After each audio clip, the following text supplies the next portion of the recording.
Добър ден! Днес страната ни отбелязва 115 години независимост. На 22 септември 1908 г. в град Велико Търново с манифест българският княз Фердинанд обявява независимостта на България. Празничната програма започва в 7:30 часа от църквата Свети 40 мъченици, а в 11:30 часа тук от площад Цар Иван Асен I пред хълма Царевец тръгва празничното шествие на училищата до сградата на община Велико Търново. Честит празник, господин кмет! Честит празник на вас, на вашите съученици, на всички великотърновци. По какъв начин Велико Търново е свързан с днешният празник? Както всички знаем, преди 115 години тук в подножието на крепостта Царевец, църквата Свети 40 мъченици, Фердинанд и министър-председателя обявяват независимостта на България. И всички великотърновци, които са били на службата тогава, църковната, с радост и умиление и с сълзи на очите посрещат тази вест, защото България става независима и обединена. И най-важното, което е, че всички съпътстващи празници тогава, които са направени, са били импулсивно от великотърновци. И днес ние след 115 години не само празнуваме, но най-важното почитаме нашите предци, които са дали много, за да имаме тази свободна и независима България. Какво пожелавате на българите в този празничен ден?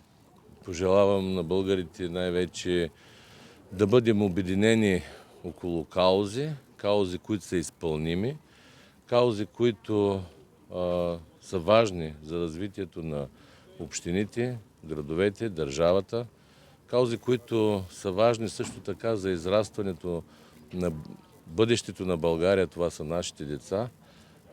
И най-важно пожелавам добрина, всеки от нас носи тази доброта в сърцата си и нека да я умножава, защото колкото добрини направим, толкова повече те се умножават. Защото добрината в последно време действително липсва при нас българите. В злободневието, което живееме, в разправите и къвгите, които са подадени от политиците. Мисля, че е редно да има повече смирение и повече доброта, защото го заслужават нашите деца. Благодарим ви за отделеното време. Честит празник!